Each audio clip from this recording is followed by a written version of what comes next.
दोस्तों, जब केंद्र सरकार ने बिहार सरकार से पुल गिरने के बारे में प्रश्न किया कि आखिर पुल किस प्रकार से गिर गया, एक बार नहीं दो बार पुल गिर गया। जब एक पत्रकार ने पुल की जांच की बात की थी, पुल की भविष्यवाणी बताते हुए कही थी कि पुल गिर जाएगा, तो आखिर पुल की जांच क्यों नहीं हुई। इस तरह के तमाम प्रश्न केंद्र सरकार ने किया है बिहार सरकार से, लेकिन बिहार सरकार ने इस पर किसी प्रकार की कोई टिप्पणी न करते हुए उन्होंने इस पर समय मांगा है। अब प्रश्न उठता है कि इस पर समय किस बात के लिए मांगा गया है। क्या इसके पास कोई ऐसा जरिया है? क्या किसी अन्य लोगों ने इस पुल को बनाने का ठेका दिया था किसी को?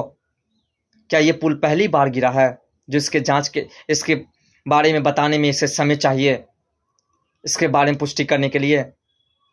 तो समझ लीजिए कि बिहार में घोटाला जो है उत्कर्ष सीमा पर पहुंच चुका है, और आप बिहार में किसी सरकार या किसी नेता के प्रति जो है आवाज़ भी नहीं उठा सकते हैं। नहीं तो हस्ल क्या होगा आप जानते हैं बेहतरीन तरीके से। मनीष कश्यप का हस्ल भी आप जानते हैं, वैसा ही हस्ल आपके साथ भी होगा। क्योंकि बिहार में पुल गिरे, भवन गिरे, कोई फर्क नहीं पड़ता है, सिर्फ बिहार में कुर्सी ना गिरे, ये सरकार का मत है। आपने देखा कि सारे मुख्यमंत्री जितने भी हैं, जितने भी विपक्षी नेता हैं बीजेपी के, उन तमाम विपक्षी नेता को एकत्रित करके नीतीश कुमार ने एक गठ बनाया था, और उसमें सिर्फ बीजेपी को हराने का जो है एक सपना देखने का कार्य किया है। लेकिन बिहार में जो विनाश हो रहा है इस पर किसी का ध्यान नहीं है। केंद्र सरकार ने प्रश्न किया कि बिहार के एक यूट्यूबर या एक पत्रकार ने इस पुल की भविष्यवाणी की थी, जांच करने के लिए मांगी की थी, तो उसके ऊपर कोई ध्यान नहीं दिया गया। आखिर ऐसा क्यों हुआ?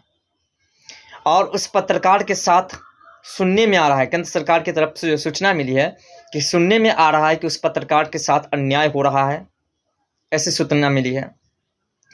केंद्र सरकार ने ऐसा कुछ नहीं कहा। केंद्र सरकार ने तमाम बातों को झांपते हुए कहा कि इस पुल की जो पुष्टि करेंगे हम, कुछ इसके लिए हमें समय चाहिए, हम आपको इस पुल का पूरा विवरण देंगे, लेकिन हमें समय चाहिए। क्यों? क्योंकि सबसे पहले ये अपनी मजबूती बना लेंगे, पूरे भ्रष्टाचारी को एकत्रित कर लेंगे, किसी एक के ऊपर इल्ज़ाम लगा देंगे, उसके बाद केंद्र सरकार को पूरा विवरण देंगे।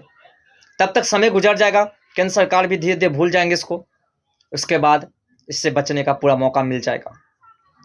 लेकिन याद रखिए, बिहार की जनता के साथ क्या हो रहा है आप बेहतरीन तरीके से जानते हैं।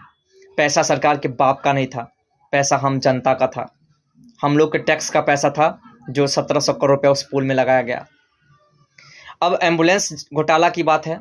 एम्बुलेंस घोटाला पर जब नीतीश कुमार से प्रश्न किया गया, तेजस्वी यादव से प्रश्न किया गया, तो उन्होंने क्या कहा कि इसके इंजन जो एक्सपायर कर चुके थे।